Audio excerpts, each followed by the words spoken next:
అనంతపురం జిల్లాలో ఎన్నికలకు సంబంధించి అన్ని ఏర్పాట్లు పూర్తి చేశామని కలెక్టర్ వినోద్ కుమార్ అన్నారు. అనంతపురం జిల్లా సమస్యాత్మక ప్రాంతం కావడంతో దానికి సంబంధించిన శాంతి భద్రతా చర్యలు కూడా తీసుకున్నామన్నారు. ప్రతి ఒక్కరూ వచ్చి నిర్భయంగా ఓటు వేసే విధంగా అన్ని చర్యలు తీసుకున్నామంటున్న జిల్లా కలెక్టర్ వినోద్ కుమార్తో మా ప్రతినిధి Yogananda face to face. Anantapuram జిల్లాలో ఎన్నికల ఏర్పాట్లకు సంబంధించి పోలింగ్ శాతం పెరగడానికి ఎలాంటి జాగ్రత్తలు తీసుకున్నారు? ఇలాంటి చర్యలు మనతో మాట్లాడేందుకు జిల్లా కలెక్టర్ మరియు జిల్లా ప్రధాన ఎన్నికల అధికారి వినోద్ కుమార్ గారు ఉన్నారు. సార్ చెప్పండి, ఎలాంటి ఏర్పాట్లు చేస్తున్నారు? పోలింగ్ శాతం పెరిగేందుకు ఎలాంటి చర్యలు తీసుకున్నారు సార్? ముఖ్యంగా మనము ఏంటంటే ఆల్రెడీ 80% అంటే 80% 2019లో ఓటర్ టర్నౌట్ ఉన్నది. ఇప్పుడు ఓటర్స్కి సమ్మర్ టైంలో ఉంది కాబట్టి వాళ్ళకి కావాల్సినటువంటి ప్రతి ఒక్క ఫెసిలిటేషన్ అంటే ఓటింగ్ లొకేషన్లో, పోలింగ్ స్టేషన్ లొకేషన్లో షేడ్, నీడ ఓన్లీ ఎదురుగా మాత్రమే కాదు, క్యూలో ఎంతవరకు చేయగలుగుతాం అంతా చేస్తున్నాము. ఆల్రెడీ ఓటర్ ఇన్ఫర్మేషన్ స్లిప్ పంచడం జరిగింది. ఓన్లీ డెడ్ అయిన వాళ్ళు కొంతమంది బెంగళూరు కానీ హైదరాబాద్లో పని నిమిత్తం వెళ్ళిన వాళ్ళను పంచలేకపోయాము, వాళ్ళని వాళ్ళ ఫ్యామిలీ మెంబర్స్కి ఇచ్చాం. ఆ రోజు మీరు ఎంటర్ అయ్యేటప్పుడు పోలింగ్ స్టేషన్ లొకేషన్లో మనము డెస్క్ కూడా పెట్టి ఓటర్ అసిస్టెన్స్ బూత్ అని పెడతాం. అక్కడ అంగన్వాడీ వర్కర్ కానీ అంగన్వాడీ వర్కరు పోలింగ్ విధులు ఉంటే ఒక గ్రామస్థాయి అధికారి ఆల్ఫాబెటికల్ ఆర్డర్లో మీ పేరు ఉంటుంది, అది చూసుకొని సీరియల్ నెంబర్ కూడా రాసి మీకు ఇచ్చేస్తారు. సో దట్ మీ లోపలికి వెళ్ళినప్పుడు మీరు ఓటు వేయచ్చు. అందరూ గుర్తుపెట్టుకోవాల్సింది ఏంటంటే ఇది simultaneous election, 2 elections, assembly, parliament. So తప్పనిసరిగా ఒక్కళ్ళు అసెంబ్లీలో కూడా ఓటు వేయాలి, పార్లమెంట్లో కూడా ఓటు వేయాలి. ఇప్పటికే ఓటింగ్ శాతం పెరిగేందుకు అనేక చర్యలు తీసుకున్నారు. మహిళలకు ముందుకు వచ్చేందుకు ఏమన్నా ప్రత్యేక పోలింగ్ స్టేషన్లు ఏర్పాటు చేశారు? వాళ్ళ కోసం, వికలాంగుల కోసం ఏర్పాటు చేశారు ఏమన్నా? మహిళలకి ప్రత్యేకమైన పోలింగ్ స్టేషన్ అని ఉండదు. కాకపోతే 8 పోలింగ్ స్టేషన్లు సంపూర్ణంగా మహిళా అధికారులు నిర్వహించబోతున్నారు. అలాగే 2 వికలాంగులు నిర్వహించబోతున్నారు, ఇంకా 2 యువకులు నిర్వహించబోతున్నారు. అలాగే మీరు చూసుకుంటే జిల్లాలో మహిళా ఓటర్లే ఎక్కువ ఉన్నారు. సో 1002 ఉంటే 1022 మహిళలు ఉన్నారు. సో అలానే ఎలక్టర్ to voter, ఎలక్టర్ to population ratio 700 ఉండాలి, 735 ఉంది. సో జిల్లా ఈ అన్ని స్టాటిస్టిక్స్లో హెల్దీగా ఉంది.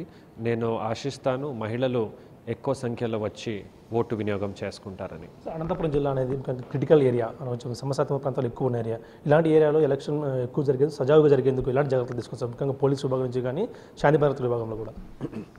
సో అంటే 5 ఏప్రిల్ ఎప్పుడు ఛార్జ్ తీసుకున్నప్పుడు మొదటి కొన్ని రోజుల్లో చూస్తే క్రిటికల్ సంఖ్య చాలా ఎక్కువ ఉండేది జిల్లాలో.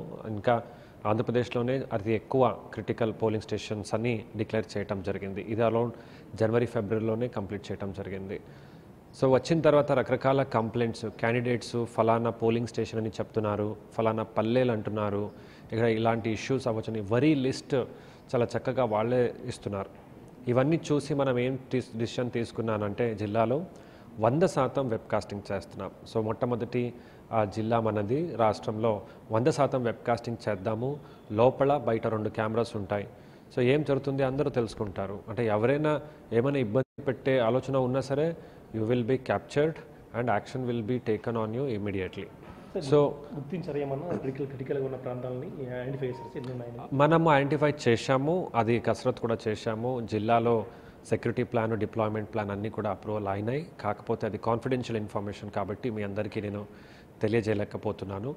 ఈరోజు మనకు వచ్చినటువంటి 11 కేంద్ర బలగాలతో కూడా ఆ కమాండర్స్తో నేను, ఎస్పీ గారు మీటింగ్ కూడా తీసుకున్నాము. వారికి మన మండళ్ళు, మ్యాప్స్ మరియు ఈ క్రిటికల్ పాకెట్స్ లిస్ట్ కూడా ఇచ్చాము. సో మనకు ప్రాబబుల్ ట్రబుల్ మాంగర్స్ లిస్ట్ కూడా ఇవ్వడం జరిగింది. చాలా పకడ్బందీగా, టైట్గా ఈసారి ఎన్నికలు విధులు వాళ్ళు చేస్తారు. అండ్ అందరూ కూడా చాలా స్వేచ్ఛంగా, ఎటువంటి భయం లేకుండా వచ్చి మీ ఓటు హక్కుని వినియోగం చేసుకోవచ్చు. సార్ ఇప్పటివరకు డబ్బు, బంగారం, మద్యం ఎంత పట్టుబడిందో లిస్ట్ ఏమైనా సార్? ఎంత అప్డేట్ ఏమైనా లిస్ట్ ఉంది సార్?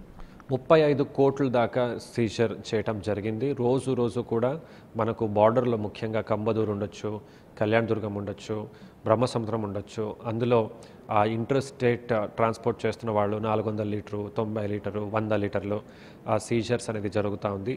క్యాష్ రీసెంట్గా దాదాపు 20 లక్షలు బ్రహ్మసముద్రం సీజ్ చేశాము. ఆల్రెడీ 2 కోట్లు క్యాష్ మనము అనంతపురం అర్బన్లో కూడా సీజ్ చేయటం జరిగింది. మొత్తం మద్యం ఎంత పట్టుబడింది సార్? మద్యం బంగారం మద్యం 27,000 లీటర్లు మనం సీజ్ చేశాము. బంగారం 27 కోట్లు, దాదాపు 30 కేజీ సీజ్ చేశాం. Thank you sir. దాదాపుగా జిల్లాలో ఉన్న అన్ని పోలింగ్ కేంద్రాలు కూడా ప్రతి ఒక్కరూ స్వేచ్ఛగా 100% ఓటు వినియోగించుకునే విధంగా చేశామంటూ కూడా ముఖ్యంగా మహిళలు ముందుకు రావాలి. మహిళల పాపులేషన్ ఎక్కువ, మహిళా ఓటర్లు ఎక్కువ ఉన్నారు కాబట్టి వారి కోసం అనేక జాగ్రత్తలు షామియానా వంటి కూడా ఏర్పాటు చేసి 100% పోలింగ్ జరిగే విధంగా కృషి చేస్తామంటూ కూడా జిల్లా ఎన్నికల అధికారి చెప్తున్నారు. Prasad big TV.